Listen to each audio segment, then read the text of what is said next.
A Pitlane Punters production. Well, the Supercars season is about to kick off this weekend with the Bathurst 500. So we thought it would be a great opportunity to bring a friend of the podcast and V8 Supercars driver, Canberran V8 Supercars driver, Cameron Hill, on the pod. G'day, Cameron. How are you, mate? Good, mate. Thanks for having me. Hey, mate. Thanks for coming back. But I know you're in the middle of two pretty major race weekends with the Bathurst 12-hour have just been gone. From your perspective, not a great finish, but how did the weekend as a whole go for you? It was an awesome weekend. We sort of circled it in the calendar as soon as we saw that the events were back to back, and we thought, wow, it's definitely going to be an asset to have raced the 12-hour the weekend before the first Supercar round. So it was awesome. We got there. We did heaps of quality laps. I really enjoyed my stints in the car. Unfortunately, on Sunday we faced some adversity with the car being in the wall, and then it was in the wall again because it wasn't quite right after a quick repair job. But the boys never gave up. We got back out there, and I don't know how, but we managed to get a trophy for our class. So that was really fun. I hope to come back one day and have a real crack at that race. It's awesome. I don't know if you guys were there, but it's a good vibe. Yeah, for sure, Cam. And we'll touch on the hardships of your day later on. But just in terms of the entire day at the mountain, it had just about everything. It was rain, obviously the darkness to start the race, incident and accident galore. You've been to the mountain a few times. Is that the craziest day you've ever had at Mount Panorama? Probably feels like it. I mean, different because we were, I guess, the pressure was off a little bit for us. We weren't too stressed about, I guess, the race. It was more about executing and just maximising the seat time. But yeah, when I look back at it, far out, that the race had everything, and I'm sure it was great viewing for everyone at home. Like, yeah, that weather just turned the race on its head. And I mean, yeah, really, really impressive to see those, Euro guys, and obviously a couple of Aussies as well, driving those GT cars seriously hard, no matter what the conditions were. So it's definitely one of the cooler races we have here in Australia. And obviously you were running in the Invitational Class, so not an outright car, but the Invitational Class sort of turned into the race that no one wanted to win. As soon as someone hit the lead, they'd inevitably find some sort of drama, and unfortunately that happened to you guys as well. Yeah, it was quite funny. We actually, I don't know, we sort of joked before the weekend. We said, the car that spends the least amount of time in the garage probably win our class, and that was literally what ended up happening. There was probably 6 or 7 of us in the class, and I think we all at some point were either broken down or in the wall or something. So, quite an interesting race from that regard. Not often you're like 30 or 40 laps down and you're still on the podium. So, credit to the guys that won. They were broken down. They threw a belt at one point and were in the garage for 10 laps, but seemingly after that they looked like they had a clear run. So we were having a great day. Like you said, we were 3 laps up. We were sort of thinking, yep, smooth sailing from here. But the mountain, it can all change very quickly. So look, I'm really proud of the guys. They never gave up, and I think they all sort of enjoyed it. I know they're sick and working on the race car when it's broken, but it was a lot of fun, and it's probably been a good warm up, not just for us drivers, but just for the whole team. Just get back in the swing of it after the off season. They turned the car around real quick when it came back. So sometimes you're presented with those situations where there's not long between sessions, and you've got to get the car out there. And yeah, they all did great. Yeah, and I guess you were driving a Mark car on the weekend, so you mentioned a little bit earlier it was a great weekend to be out there before the start of the Supercar season next week. Big V8, rear wheel drive. It's a pretty it's probably as close as a GT car as you can get. But there was a pretty big speed difference, I guess, between the Invitational Class and the GT3 guys, and some of them weren't very nice to some of the Invitational cars. I guess, how did you kind of see that being on the receiving end of it at one stage? Yeah, I think it's always tricky when it's a pro-am race, right? So you've got pro drivers out there who, and these really are some of the world's best, like seriously impressive when they can roll out Friday morning. The track's pretty dirty and they're pumping 202s within 10 or 15 minutes. Like these guys are operating at a really high level. But then, the race is, the whole reason that race can exist in a lot of GT racing around the world is it's built on the pro-am model. And so it's important that, the AMs are included in the race. But the speed difference is, quite large. And it's probably, not so bad when one GT car comes up on one either AM car or class car like we are. But they race so closely that after a restart, there'll be 10 of them nose to tail, and that can be quite a lot for the slower car. There's some sections on the track where you can't go too wide. And I think the Audi driver that sort of ruined our day, they just needed to understand that, in the grand scheme of things, the 3 or 4 seconds that it would have taken to wait, you just sometimes have to do that. Obviously, there's crunch points in the race, and sometimes, things happen, but I sort of felt like that one was avoidable, and they did get penalised for it, and it probably really derailed their day. Real shame that happens, but I guess it's part of the challenge of the race. You have to be able to manage the traffic, and we discussed it, like, as the slower car, sometimes you're better off letting the cars go a couple of corners earlier, like when you're on Mountain Straight or something, even if it costs you, say, 1 second, because it'll probably cost you more than 1 second if they're trying to pass you across the top, if they jam it up the inside at an awkward spot, or worse, you end up out of the race because of something like that. So it's definitely part of the race. The speed difference wasn't terrible for, I guess, Nick and I in the invitational car. We could sort of comfortably do 7s and 8s in race pace, and that's probably only 4 or 5 seconds off the GT cars, so it's not too bad. But there was, I remember in my stint, I was passing GT guys, GT AMs, and that's a bit awkward, right? Because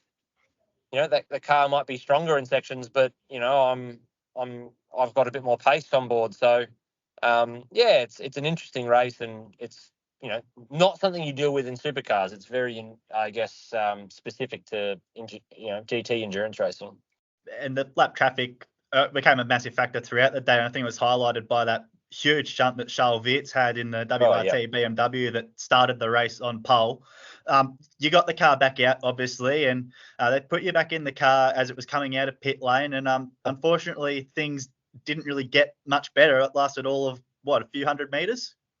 Yeah, probably. That was frustrating. The boys did a big job to sort of repair the car, and when I drove it out of the pits, it felt fine, but something broke when I was going up Mountain Straight, and I knew it was broken. The steering went left hand down and didn't feel right.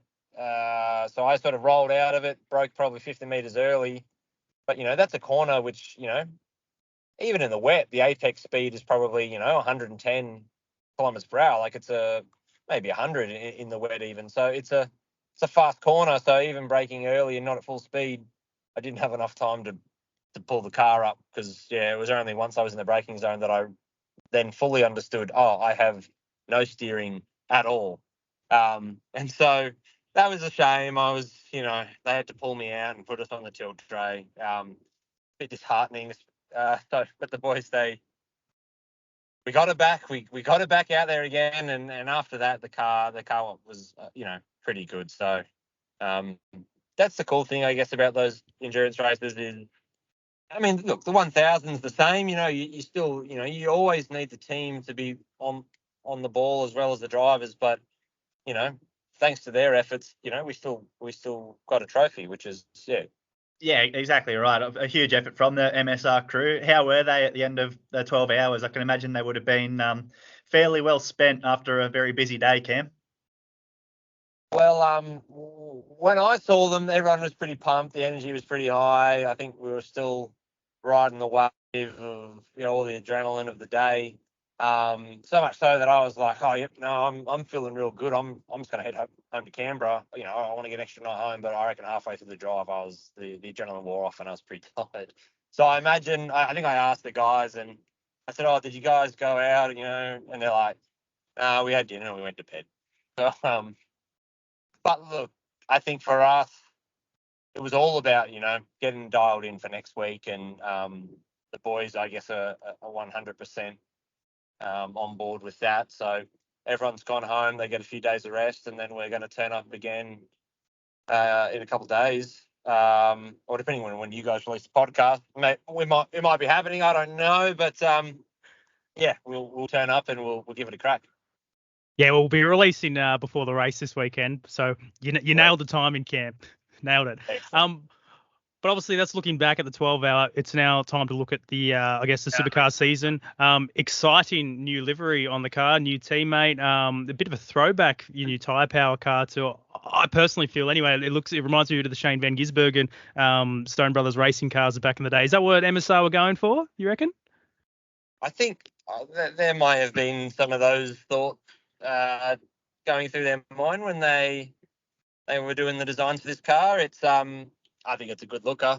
It's awesome to have a brand such as Tyre Power on board. They're a big Aussie company, so yeah, awesome to have them on board for a couple of rounds this year. But yeah, the car looks great. It's really cool to be carrying number 4. Obviously, there's a bit of history there with Stone Brothers. So yeah, I think we're looking good for season 24.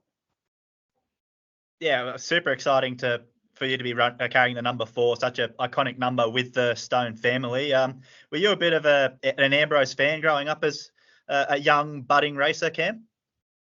Look, I think I always liked. I think that was the era of HRT dominance. So it was I guess a breath of fresh air when Stone Brothers sort of got a couple of wins in there. So I do remember, yeah, watching those races. But I was a big Larry Perkins fan. I'll tell you that. So maybe I was disappointed that Larry wasn't winning. But we all have our favourites, don't we? Obviously, new teammate this year in Nick Percat. You've had a weekend of sharing a car with him. How's that relationship building? Yeah, it's been good. He's obviously got heaps of experience racing supercars, and he's got the runs on the board. So probably coming off a couple of tougher years of late, but yeah, at the test day he slotted in, was sort of quick straight away. So I think it'll be good for the team. It's always good to have, I guess, an experienced teammate to sort of bounce things off. If you've got 2 young guys, it can be a bit hard. You're not really sure if it's if we're barking up the wrong tree. But with Nick, he's obviously got the experience, so that's definitely going to help us. And hopefully we can have 2 cars up the pointy end and sort of keep pushing Matt Stone Racing further up the pit lane order. Yeah, well, you got new partners, new teammate, and obviously it's a new supercar season. I guess what is the vibe around the team, and I guess for yourself too, for the upcoming round of Bathurst and for the season as a whole? Yeah, the vibe's high. I think we all got a bit of a taste for it when Jack got a win last year, and there starts to be a bit of belief that we actually can win races and can be on the podium. So yeah, now that it's a fresh year, well, new year again, sorry, and the slate's clean, we definitely want to, I guess, roll out strong. And for me, it's sort of the same. Last year it was sort of in the deep end a little bit, rolling into Newcastle. Not having done a solo 250k race, that was something I had to wrap my head around. Time management was something that we don't really touch on much. I think this year we're in a really strong position for to get some good results. One final question, Cam. Thanks heaps for your time so far. When we get to the end of the Sunday in Adelaide and another supercar season is done, what does a pass mark look like for Cameron Hill's season in 2024? Obviously, we want to be improving all the time, So last year, I probably stopped paying too much attention to the championship standings. We had a few rounds which really cost us just through things out of our control. So this year, it's about minimising the bad rounds and maximising the good rounds. Of course, the goal will be let's get in the top 10 as much as we can. So that would be A+ for us. But But as long as we're moving forward and getting more opportunities to be at the front, that's sort of the goal for 24. For sure. And I guess outside of Supercars world, the Canberra Festival of Speed, mate, you're going to be there. It's going to be really exciting, a brand new sort of, I guess, motoring festival in Canberra. What does it mean to you to have it in Canberra, and are you looking forward to it? Yeah, it's really exciting. It's really cool to see so much buzz about this event, especially as we're getting really close to it now.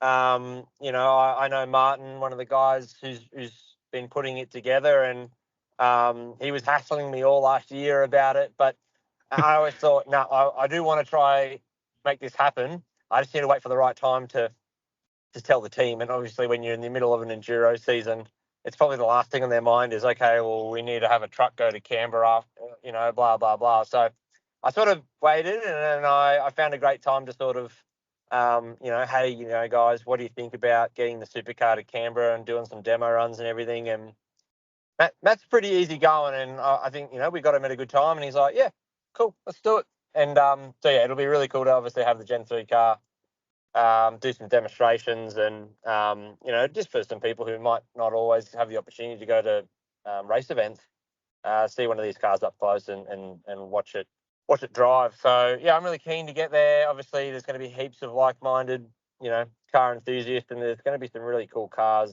not just race cars, but also some pretty nice road cars from what I can see. So I think there'll be something for everyone, and hopefully it's a good vibe. 100% for sure. Well, we'll see you there, Cam. We're going to be doing some of the commentary there, so we're looking forward to that as well. So we'll come harass you and ask you some questions too there as well, mate. Too easy. No, thanks, guys. Yeah, make sure you do come down. I think it'll be great to engage with, the Canberra fan base. It'll be really cool to see who we can get there and, have a look at the cars. Fantastic, 100%. Well, thank you so much for your time, Cam. Good luck for this weekend. Safe travels back to Bathurst, and good luck for the season opener and the season as a whole. And we'll chat to you next time, mate. Awesome. All right. Thanks, guys. I'll catch you soon.